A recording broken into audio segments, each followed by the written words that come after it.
And on local breaking news tonight, a woman in Mount Shasta recovering from multiple gunshot wounds after police say that she was shot multiple times during a confrontation with a group of armed individuals. Now police are asking for help identifying the shooter or shooters. Witnesses describe a shooter as an Asian adult male, short and stocky, who wore glasses and a gray beanie. A newer Ford pickup truck and an older SUV are two vehicles that might be associated with the suspects. Call Detective Sergeant Towers at the number seen here on your screen if you have any relevant information on this case. Now to a money alert. Applying for financial aid is common among college students, but the newer generation is starting to see some changes in how they pay for attending university. When looking at the most common financial aid, FAFSA, there will be less questions for families to answer, but the timeline for the application has gotten shorter. NewsWatch 12's Rocky Walker is live at Rogue City College in downtown Medford, where many local students will soon be applying for FAFSA for the upcoming school year. Rocky, what are some of those changes? Well, Tim and Haley, the most notable change is the fact that for decades now, FAFSA is opened on October 1st.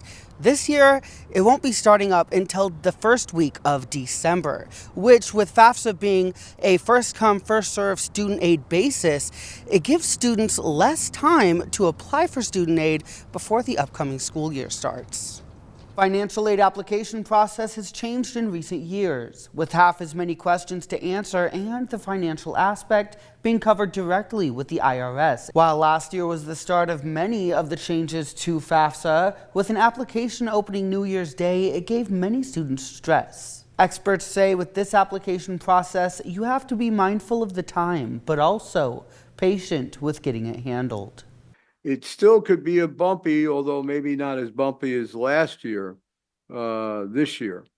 And so you just have to be patient, but you have to be, what I call an educated consumer when it comes to higher education. Many have used the last few months of the year to apply for scholarships and grants in the past. And Wallace says that should not change with the later application start. And you can get yourself acquainted with the new application by going to the FSA website to see a prototype.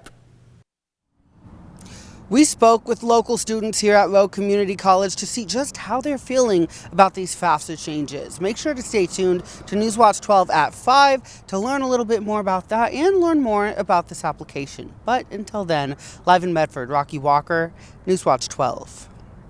Rocky, thank you. Looks like a nice day out in Medford. Stormwatch 12 Chief Meteorologist Matt Hoffman joining us in the Weather Center, tracking still some cooler conditions. I was freezing this morning coming to work. It was cold, and we hit freezing in Medford the first time so far this season. Easily the coldest fall morning we've had thus far. Take a live look, though. We have some brighter skies out there this afternoon. Temperatures rebounding after that very cold start. 60 degrees right now in Medford. It's 55 in Gold Beach, 54 degrees in Klamath Falls, and 58 in Mount Shasta. Ample sunshine across the region. Tonight won't be as cold. We're going to see clouds going on the increase as we head into this evening and tonight. Down to 37 in Medford, 26 in Klamath Falls. It'll still be pretty cold in the basin, getting down below freezing. Tomorrow, clouds that move in tonight will decrease as we go throughout the day from west to east. Temperatures even warmer than today, likely heading above average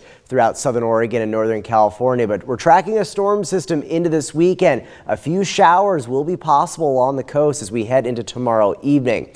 Highs in Medford up to 74 tomorrow, 66 in Klamath Falls, above average highs for a change. But again, tracking a storm system for this weekend, at least through Saturday. Most of the wet weather will be regulated to the coast, but there's another system further to the west that should bring widespread rain and higher elevation snow to the region as we head towards Sunday and Monday. We'll talk much more about your weekend and talk temperatures in the days ahead as we wrap up the month of October. That's all coming up.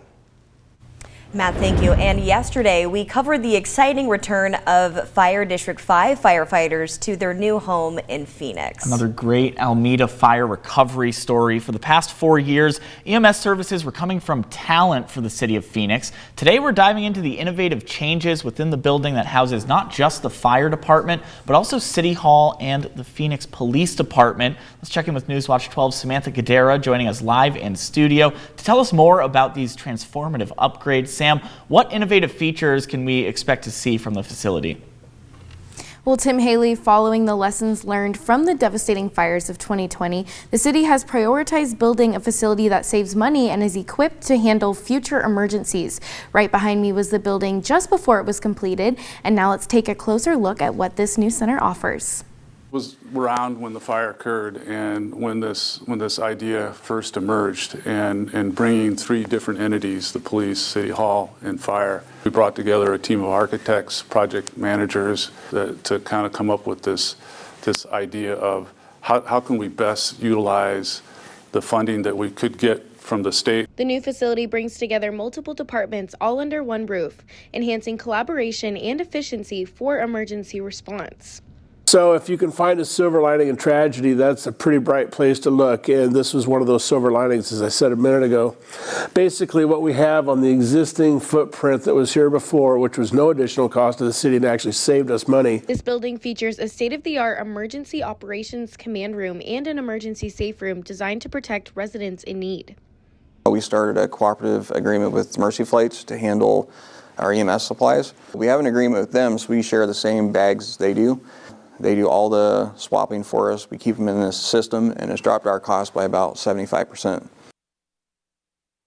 This facility not only represents recovery, but also a proactive approach to community safety. And coming up at 5, we'll dive even more into the exciting developments Phoenix has to keep their citizens safe. Reporting live in studio, Samantha Kadera, NewsWatch 12. Sam, thank you. Today, community members are celebrating a new outdoor classroom that just opened up in Medford. And the space is all about transforming early childhood education. NewsWatch 12's Damian Alvarado shares how this will help families.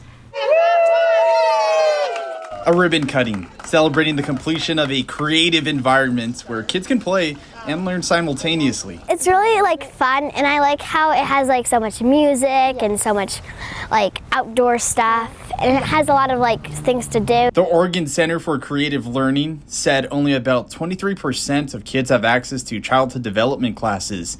This outdoor classroom is not just a fun place for kids, it's a foundational step towards improving educational opportunities and helping families. There were a lot of smiles here, not only from the kids, but from the adults. This is the first time I've seen the outside that's done, and I'm super excited to bring my grandkids back because they would love the waterways, they would love the sand, they would love all the stuff that they get to do out here. It's just such an exploratory experience, which is perfect for kids. This environment allows kids to engage in play-based learning, which is so vital for their development. It prepares them for the future while also making learning fun.